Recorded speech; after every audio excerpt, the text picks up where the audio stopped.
आप जो भी हो, मुझे लगता है आप साइंस के चक्कर में पढ़ना चाहते हैं, खास तौर से आइंस्टाइन के वो रिलेटिविटी वाले झमेले में। बता दें कि ये चीजें इतनी डिफिकल्ट है कि खुद आइंस्टाइन को भी कभी कभी अपनी दाढ़ी खुदाने का मन किया होगा। इमेजिन कीजिए आप ट्रेन में चाय पी रहे हैं, अचानक एक तेज रफ्तार वाली बुलेट ट्रेन निकल जाती है और आपके हाथ से चाय सलग जाती है। अब आप ये बताइए, चाय किसकी गलती से छलकी, आपकी या बुलेट ट्रेन की? यही है रिलेटिविटी का चक्कर।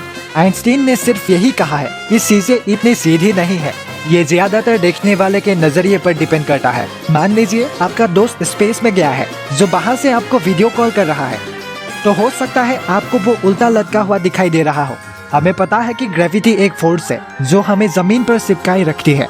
आइंस्टाइन ने कहा कि ग्रेविटेशन पृथ्वी और सूरज के बीच का कोई जादुई धागा नहीं, बल्कि एक गड्ढा है। आप जितने मोटे हैं उतना ही बड़ा गड्ढा बनाएंगे और उतनी ही मजबूती से जमीन से चिपके रहेंगे।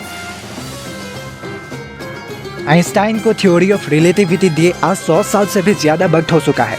हमें पता है कि ये आज भी फेमस है। माना कि जमाना बदल चुका है, टेक्नोलॉजी बदल गई है, लेकिन इस बदलते जमाने में भी इसकी अहमियत बदली नहीं है। लेकिन क्यों? क्योंकि इन थ्योरीज ने सब कुछ बदल कर रख दिया है।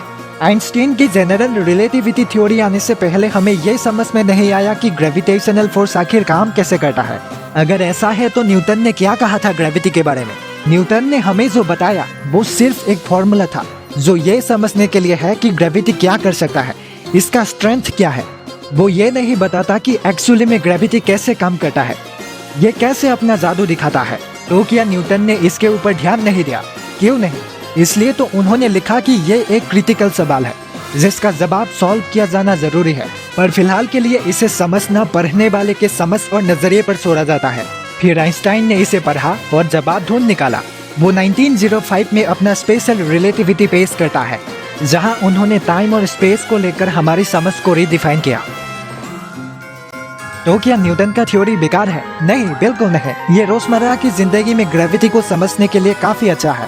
न्यूटन ने सोचा कि ग्रेविटी कोई इनविजिबल फोर्स की तरह काम करता है, मानो सूरज और पृथ्वी के बीच एक धागा बंधा हुआ है जो उन्हें खींचता है। लेकिन न्यूटन का नियम सुपर फास्ट ऑब्जेक्ट्स या सुपर स्ट्रॉन्ग ग्रेविटेशनल फील्ड जैसे ब्लैक होल जैसी चीजों पर एक्यूरेट नहीं होता। आइंस्टाइन भी उलझन में थे, आखिर सूरज पृथ्वी को ऑर्बिट में कैसे रखता है और इसमें ग्रेविटी क्या है।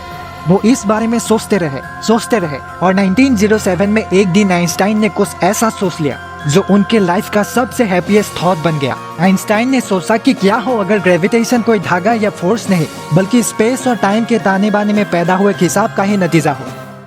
आइंस्टाइन ने एक घर की छत से गिरते हुए एक आदमी के बारे में इमेजिन किया। क्या उस गिरते हुए आदमी को किसी तरह के खिंचाव का एहसास होगा? टेक्निकली उसे लगना चाहिए कि वो वेटलेस हो गया है। ये छोटा सा डेमोन्स्ट्रेशन देखिए। ये हमारे पास पानी की एक बोतल है जिसमें सेहत है, जो ग्रेविटी की वजह से पानी बाहर गिर रही है।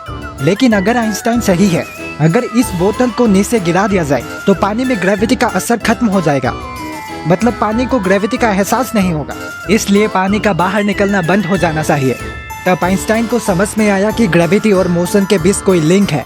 आइंस्टाइन को रियलाइज हुआ कि ग्रेविटी काम कैसे करता है। तो इसका क्या मतलब है? स्पेस का ताना बाना। अगर स्पेस में कोई मैटर नहीं है, कोई एनर्जी नहीं है, तो वो फ्लैट है। अगर आप उसमें कुछ रोल करते हैं, कुछ घुमाते हैं, तो ये एक स्ट्रेट लाइन पर चलता है। अब अगर स्पेस में सूरज है तो ये स्पेस टाइम को किसी फैब्रिक की तरह थोड़े नीचे दबा देगा, जिससे स्पेस टाइम नीचे धंस जाएगी, बिल्कुल एक वे की तरह। लेकिन अगर इसके किनारे से पृथ्वी को मोशन में सेट किया जाए तो ये ऑर्बिट में चली जाती है, क्योंकि स्पेस टाइम का धंसा हुआ फैब्रिक इसे चारों तरफ से घेर रहा है। ऐसे ही आइंस्टाइन के मुताबिक ग्रेविटी काम करता है। इसी तरह से स्पेस टाइम में सूरज के पैदा किए हुए दबाव की चपेट में आकर सारे प्लैनेट्स, एस्ट्रॉइड्स इसके चारों तरफ घूमने लगते हैं।